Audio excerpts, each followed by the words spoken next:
로마 4장 9절로 16절 말씀 보겠습니다. 그러면 이 복된 일이 할례자에게만 임하느냐 혹은 무할례자에게도 임하느냐, 이는 그분께서 아브라함에게 믿음을 의로 간주하셨다고 우리가 말하기 때문이라. 그러면 그것을 어떻게 의로 간주하셨느냐? 그가 할례받은 때였느냐 할례받지 않은 때였느냐?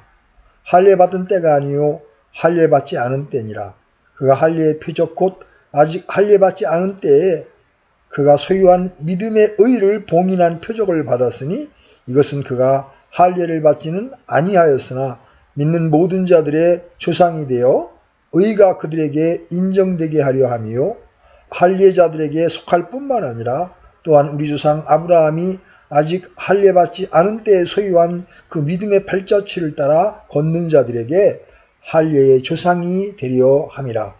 그가 세상의 상속자가 되리라고 약속하신 그 약속은 아브라함에게나 그의 씨에게나 율법을 통해 주어지지 아니하고 믿음의 의를 통해 주어졌느니라. 만일 율법에 속한 자들이 상속자가 되면 믿음은 헛것이 되고 그 약속은 효력을 잃게 되느니라. 이는 율법이 진노를 이루기 때문이니 율법이 없는 곳에는 범법도 없느니라. 그러므로 그것이 은혜가 되게 하려고 믿음에서 나나니 그 목적은 그 약속을 모든 씨에게 확고하게 하려 하심이라. 그것은 곧 율법에 속한 자들에게만이 아니라 아브라함의 믿음에 속한 자들에게 그 약속을 확고하게 하려 하심이니, 그는 하나님 앞에서 우리 모두의 조상이니라. 아멘. 이 기회에 4장에 있는 두 개의 일련의 구절들, 즉 9절로 12절까지와 13절로 16절까지를 간단하게 살펴봄으로써 여러분들로 하여금 바울이 4장에서 과연 무엇을 말하고 있는지를 재음미하도록 하겠습니다. 바울은 3장에서 믿음으로만 의롭다함을 얻는다는 교리를 진술하였고, 이 4장에서는 유대인들이 이 교리에 반하여 제기할 수 있는 여러 가지 반대 의견들을 다루고 있습니다. 우리는 유대인들이 분명 행위가 구원의 일익을 담당해야 한다는 반론을 제기하기 쉽다는 것을 알았습니다. 바울 사도는 이미 1절과 5절에서 이 문제를 특별하게 다루었던 것입니다. 거기서 그는 아브라함이 행위로서가 아니고 믿음으로 말미암아 의롭다함을 얻었다는 것을 아주 명백하게 보여주었던 것입니다. 그런 다음에 시편 32편이 역시 이 교리를 어떻게 뒷받침하고 있는가를 계속 증명했습니다. 지금 우리가 다루려고 하는 대목에서 바울은 두 가지의 더 심각한 반대를 대처해내고 있습니다. 첫 번째 반대는 9절로 11절까지에서 다루어지고 있는데, 거기서 그는 행위가 그렇게 본질적으로 중요한 것이 아니라 할지라도 필수적인 것이긴 하다는 주장을 논박하고 있는 것입니다. 두 번째는 13절로부터 16절까지로서 거기서 그는 똑같은 방식으로 유대인들처럼 율법 아래 있다는 것이 의롭다함을 받는 데는 그렇게 중요한 것이 아니라는 것과 아브라함에 대한 약속은 할례받기 전까지만이 아니라 모세를 통해 율법을 주실 동안에도 해당된다는 것을 지적한 것입니다. 유대인들은 할례에 대해서 주장하기를 할례란 구원에 있어서 필수적이라는 것입니다. 그렇지 않을 바에야 무엇 때문에 하나님께서 할례를 하나의 표로서 주셨겠냐고 합니다. 바울은 이 주장을 들어서 그가 주로 하던 방식으로 논박합니다. 어쨌든 간에 우리가 이 주장을 살펴보기 전에 저는 잠시 동안 완강하고 교활한 불신앙의 특징을 논평하기 위해서 초점을 돌려야겠습니다. 여러분들은 한 주장이 꺾이게 되면 또 다른 주장이 즉시 고개를 쳐든다는 것을 주목하십시오. 인류의 모든 비극은 자기를 구원하는 길을 반대하는 주장을 고집하고 있다는 것입니다. 죄인은 구원이 오직 전적으로 하나님의 값없는 선물이라는 교리를 듣고 분개합니다. 우리들은 역시 사도의 인내를 주목해야 합니다. 그는 자신이 유대인식의 견해를 취했던 한 사람으로서 이 모든 오해가 얼마나 깊이 뿌리박혀 있는지를 압니다. 그래서 그는 인내하며 절제하는 자세를 가지고 한 문제를 다루어 나가는 것입니다. 그의 모든 논증 가운데에서 누구나 그의 목회자적인 심정과 육신으로는 동족인 사람들에게 얼마나 큰 심려를 기울였는지를 언제나 보게 될 것입니다. 이제 우리는 본문으로 돌아가 9절에서 바울이 그 문제를 다음과 같이 진술한 것을 발견하게 됩니다. 그러면 이 복된 일이 할례자에게만 임하느냐 혹은 무할례자에게도 임하느냐? 이는 그분께서 아브라함에게 믿음을 의로 간주하셨다고 우리가 말하기 때문이니라. 이것은 그가 단번에 보여주는 것처럼 구약에서 읽을 수 있는 역사적인 문제입니다. 우리는 다시 한번 구약의 그것과 그리스도인의 사고와 생활에 대한 그곳의 교훈을 다시 떠올리게 됩니다. 그리스도인이 이제 구약을 더 이상 필요로 하지 않는다고 생각하는 것보다 더 어리석은 일은 없습니다. 구약적 지식이 없이 신약의 논증, 특히 바울 서신의 논증을 이해한다는 것은 매우 불가능한 일입니다. 왜냐하면 신약의 논증들은 구약에서 발견되는 역사에 깊이 뿌리박고 있기 때문입니다. 이 구절에서 제기된 문제에 대한 바울의 답변은 10절에서 명료하고 윤곽이 뚜렷하게 나타나 있습니다. 그리고 그것은 아브라함이 의롭다함을 받은 것이 할례를 받았을 때가 아니고 무할례 가운데서라는 취지입니다. 아브라함은 사실 그가 할례 받기 오래전에 의롭다함을 받았고 칭의의 선물을 받았던 것입니다. 하나님의 의는 그가 할례 받기 전에 의롭다함을 받았고 칭의의 선물을 받았던 것입니다. 하나님의 의는 그가 할례 받기 14년 전에 믿음으로 말미암아 그에게 전가되었던 것입니다. 어느 의미에서는 더 이상 말할 필요가 없습니다. 그러나 바울은 계속하여 11절과 12절에서 왜 할례가 주어졌던가를 이해하는 데 도움을 줄 만한 이유를 부연합니다. 지금 이 두 절 가운데에서 주창되는 주장이 가장 중요하고 참으로 놀라운 것입니다. 저는 이 말씀들이 소리내어 읽기 좋은 진술 가운데 하나라고 생각합니다. 왜냐하면 그렇게 함으로써 그것을 이해할 수 있기 때문입니다.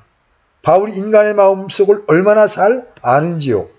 그러므로 그가 결코 불필요한 짓을 하고 있는 것이 아닙니다. 그러면 할례가 주어졌던 이유가 무엇입니까? 첫째, 할례는 아브라함이 14년 전에 받은 칭의에 대한 인으로서 주어진 애적인 표였습니다.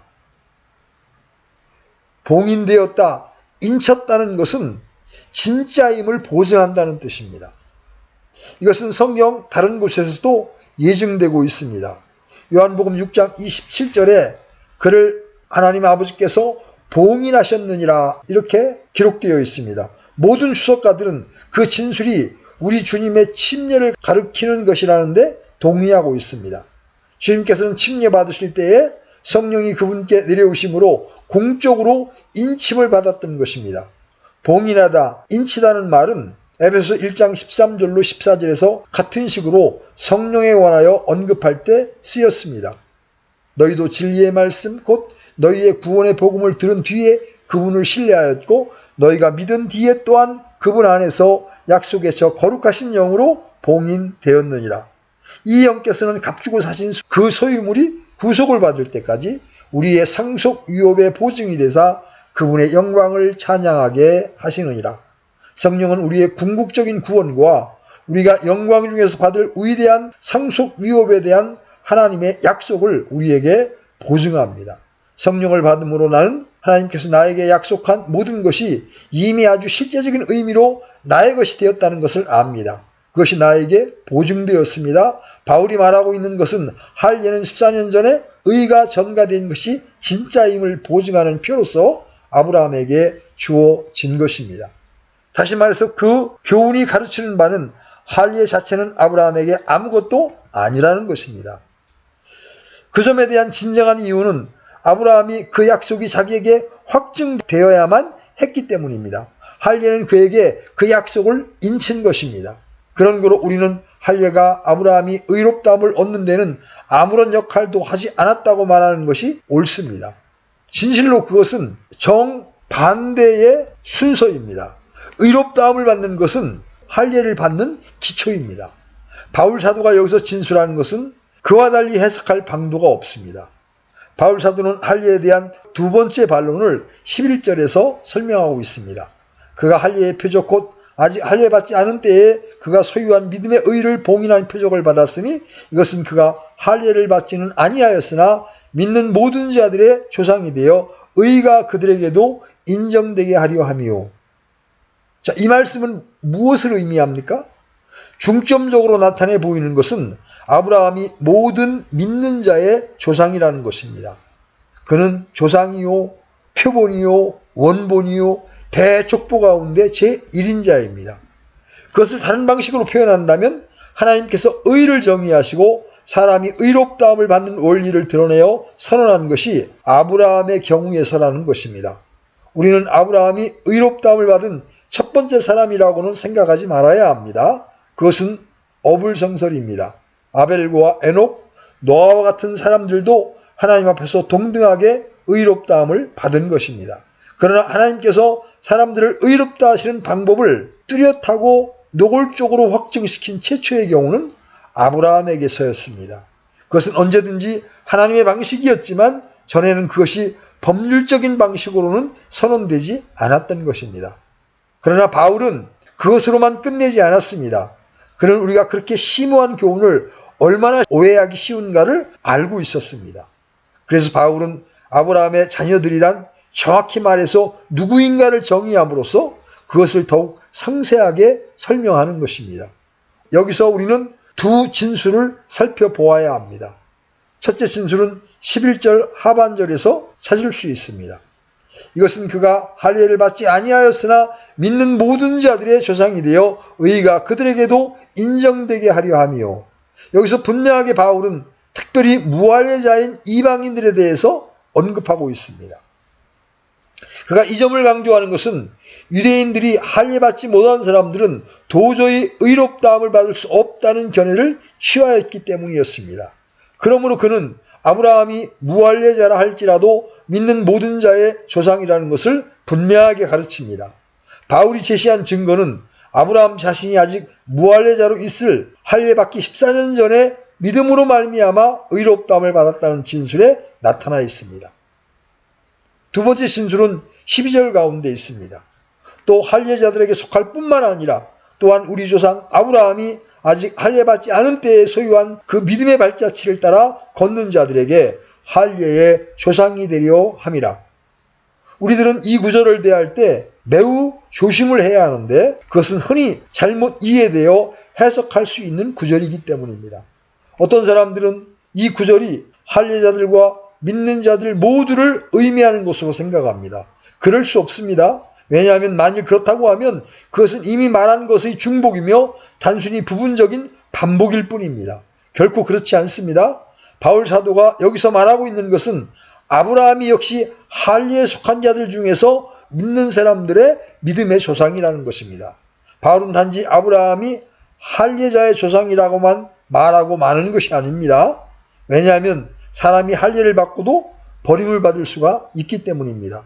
그러므로 그는 그가 가리키고 있는 할례 받은 사람은 역시 믿었던 사람이며 아브라함과 같이 믿음의 동행자인 사람이라는 단서를 붙이는 것입니다. 달리 말하면 아브라함은 믿는 모든 무할례자의 조상일 뿐 아니라 아브라함과 동일한 신앙을 가진 모든 할례자의 조상도 되는 것입니다. 바울이 이 12절 가운데에서 이것을 표현한 것이 부정적이라는 것을 기억하는 것은 매우 중요합니다. 그러면 이제 그 교훈을 요약해 봅시다. 할례 그 자체는 아무것도 아닙니다. 할례 받는다는 그 자체에는 어떤 효력도 없습니다. 바울은 이 점을 갈라디아서 5장 6절에 아주 분명하게 진술하고 있습니다. 예수 그리스도 안에서는 할례나 무할례나 아무 효력이 없으되 오직 사랑으로 일하는 믿음뿐이니라. 이것이 할례를 보는 올바른 방식입니다. 아브라함의 후손들은 아브라함의 믿음을 가진 자들만입니다. 이 교훈을 이해하지 못함으로 유대 역사와 기독교 교회사에서 비극적인 요소가 크게 발생했던 것입니다. 그들은 자기들이 할례 받았기 때문에 하나님과 올바른 관계를 맺고 있다는 것입니다. 어쨌든 로마서 안에 있는 사도의 교리의 주된 강조점은 할례 받는 것이 문제가 아니라 믿음의 원리가 문제라는 것입니다. 이는 겉으로 유대인이 아니요 겉으로 육체 행하는 할례가 그 할례가 아니기 때문이라. 오직 속으로 유대인이 유대인이요 할례는 글자 안에 있지 아니하고 영 안에 있는 마음에 할례니라. 이런 사람에 대한 칭찬은 사람들에게서 나지 아니하고 하나님에게서 나느니라. 바울이 여기서 적용하는 논증의 특수한 방향은 우리 모두에게 대단히 중요한 것입니다. 그것은 이 믿음의 원리가 치명적인 문제라는 것을 강조합니다. 우리들은 현 시점에서 우리의 출신 혹은 우리가 기독교 가정에서 태어났다는 사실이 우리를 구원하지 못한다는 점을 반드시 기억해야 합니다. 역시 침례도 우리를 구원하지 못한다는 것을 인식해야만 합니다. 마찬가지로 종교적인 것이 우리를 구원하지 못하는 것도 깨달아야 하는 것입니다. 우리가 구원받고 의롭다함을 받는 것은 오직 믿음, 곧 아브라함과 같은 믿음에 의해서만 되는 것입니다. 우리의 복되신 구세주의 공로로 값주고 사신 구속은 이 통로에 의해서만 우리에게 전달됩니다. 침례란 인침에 불과합니다. 성례를 통한 중생을 주장하는 교리는 믿음으로만 의롭다함을 얻는 교리에 대한 분명한 부정이며 그것은 여지없이 거절되어야 합니다. 믿음에 대한 인침밖에는 안 되는 침례 위에 무엇을 쌓아놓는 것은 이 절대적으로 중대한 이신 칭의의 교리를 부정하는 것입니다. 13절로 16절에서 바울 사도는 그가 알기로 유대인들의 다음에 있는 세 번째 반론에 시선을 돌립니다. 그들은 신라 같은 희망을 붙들고 있었으며 모든 그럴듯한 논증을 가지고 믿음으로만 의롭다함을 얻는 이신 칭의의 교리를 대적하고 있었던 것입니다. 여기서 그는 율법과 이 칭의의 문제와의 관계를 취급하는 것이며 바울이 제기한 문제는 율법이 의롭다는지 또는 율법에 대한 칭의의 관계가 무엇인가 하는 것입니다. 바울은 다시 한번 매우 똑같은 방식으로 논증합니다. 13절에서 뚜렷한 진술과 주장을 합니다. 그가 세상에 상속자가 되리라고 하신 그 약속은 아브라함에게나 그의 씨에게나 율법을 통해 주어지지 아니하고 믿음의 의를 통해 주어졌느니라. 이 말씀은 아브라함의 생애 가운데 있는 역사적인 진술입니다. 그러나 그런 다음에 바울은 이 점을 더욱 정교화시켜 설명해 나가는 것입니다. 바울은 약속이라는 말로 무엇을 뜻합니까? 바울이 여기서 사용하는 직선적인 말은 아브라함에게는 글자 그대로 말해지지 않은 것이었습니다. 그러나 그 의미는 창세기 15장 7절을 읽어보면 확실히 나타나 있습니다. 또 그에게 이르시되 나는 이 땅을 내게 주어 상속하게 하려고 너를 갈대아 사람들의 우르에서 데리고 나온 주니라 하시매. 그러나 창세기 22장 16절로 8절에서는 더욱더 뚜렷하게 나타나 있습니다. 그곳에서 하나님은 이르되 주가 말하노라 내가 나를 두고 맹세하였노라 곧 네가 이 일을 행하여 내 아들 즉 내 유일한 아들을 아끼지 아니하였으므로 내가 내게 복을 주고 복을 주며 또 내 씨를 하늘의 별들같이 바닷가의 모래같이 번성하게 하고 번성하게 하리니 내 씨가 자기 원수들의 문을 소유하리라. 또 내 씨 안에서 땅의 모든 민족들이 복을 받으리니 이는 내가 내 음성에 순종하였기 때문이라 하니라고 말씀하셨습니다. 바울 사도는 그가 18절에서 말한 약속이 이 약속을 가리키고 있다는 것을 보여줍니다. 그가 바랄 수 없는 가운데 바라며 믿었으니 이것은 내 씨가 이와 같으리라 하신 것대로 그가 많은 민족들의 조상이 되려 함이라. 여기서 우리가 포착해야 할 중요한 것은 이 약속이 율법이 모세에게 주어지기 430년 전에 아브라함에게 주어졌다는 것입니다. 갈라디아서 3장 17절을 보십시오. 내가 이것을 말하노니 하나님께서 그리스도 안에 미리 확정하신 그 언약을 430년 뒤에 생긴 율법이 취소하지 못하며 또 그 약속을 무효로 만들지 못하리라. 우리는 아브라함에 대한 그 약속은 아브라함이 약속의 땅만 아니라 온 세상을 유업으로 받을 자라는 것을 지시한다는 점을 상기하게 됩니다. 이에 관련된 성경 본문을 주의 깊게 읽어보면 아브라함에게 한 약속이 단순히 가나안에만 관련되었다기보다 더 넓은 것이라는 점이 명확하게 드러날 것입니다. 예를 들어 우리 주님께서 산상설교 가운데 온유한 자들은 복이 있나니 그들이 땅을 상속받을 것이 때문이여라고 하셨던 것입니다. 이 말씀은 오직 주 예수 그리스도의 궁극적이고 보편적인 통치 가운데에서 우리의 것이 될 것에 관해서만 생각할 수 있습니다. 우리는 고린도전서 6장 2절로 3절에서 같은 진리를 대하게 됩니다. 성도들이 세상을 판단할 것을 너희가 알지 못하느냐? 세상도 너희에게 판단을 받겠거든 너희가 가장 작은 문제들을 판단하는 것도 감당하지 못하느냐? 우리가 천사들을 판단할 것을 너희가 알지 못하느냐? 하물며 이 세상 삶에 속한 일들은 얼마나 더 많이 판단하겠느냐? 그러므로 아브라함에게 한 약속은 약속의 땅에 대해서만 한정되어서는 안 되는 것입니다. 그것은 온 땅에 미치는 것입니다. 물론 아브라함의 육신적인 자녀에게 한 약속은 약속된 땅에 대한 것이라는 점만은 사실입니다. 그러나 여기 우리가 다루고 있는 문맥이나 다른 성경들에서 보면 단순히 그것에만 의미를 국한시켜서는 안 된다는 것이 명확한 일입니다. 우리는 여기서 믿음에 속한 아브라함의 자녀들 즉 영적 후손들에게 해당되는 것을 취급하고 있는 것입니다. 이제 우리는 시드라는 말에 대하여 생각해 보아야겠습니다. 이 말은 참으로 중대한 말입니다. 다행히도 바울 사도는 갈라디아서 3장 16절에 우리를 위해 이 말에 대한 정의를 내려놓았습니다. 이제 그 약속들은 아브라함과 그의 씨에게 하신 것인데 그분께서 여럿을 가리키며 씨들에게 하지 아니하시고 하나를 가리키며 내 씨에게 하시나니 이 씨는 그리스도시니라. 이 말씀에서 우리는 이 말에 대한 참된 해석을 얻게 됩니다. 또한 이 말씀에서 창세기 17장 7절로 8절과 같은 구절에 대한 참된 의미와 이해를 얻게 되는 것입니다. 내가 내 언약을 너와 내 뒤에 이을 내 씨 사이에 대대로 세워 영존하는 언약으로 삼고 너와 내 뒤를 이을 내 씨의 하나님이 되리라. 내가 너와 내 뒤를 이을 내 씨에게 내가 나그네로 거하는 땅 곧 가나안 온 땅을 주어 영존하는 소유가 되게 하고 나는 그들의 하나님이 되리라 하시니라. 궁극적으로 예수 그리스도에 관한 것입니다. 그리스도는 씨이며 우리는 그리스도 안에 있음으로만 아브라함의 후손입니다. 우리에게 임한 모든 커다란 약속들은 오직 우리가 그 안에 있음으로만 가능한 것입니다. 그리고 우리가 본 로마서 8장 17절에 자녀이면 상속자 곧 하나님의 상속자요 그리스도와 함께하는 공동 상속자 아니라 우리가 그분과 함께 고난당하면 이것은 우리가 함께 영광도 받으려 함이라는 말씀을 상기하게 됩니다. 그런 뒤에 이 약속이 아브라함과 그 씨에게 맺어지기 전까지 수세기 동안 그에 대한 아무런 언급도 들을 수 없습니다. 씨란 다윗과 아브라함의 자손 예수 그리스도입니다. 우리가 언제나 명심해야 할 것은 우리를 아브라함의 후손이 되게 하고 그럼으로써 약속에 따라 상속인이 되게 하는 것은 그리스도 안에 존재할 때입니다.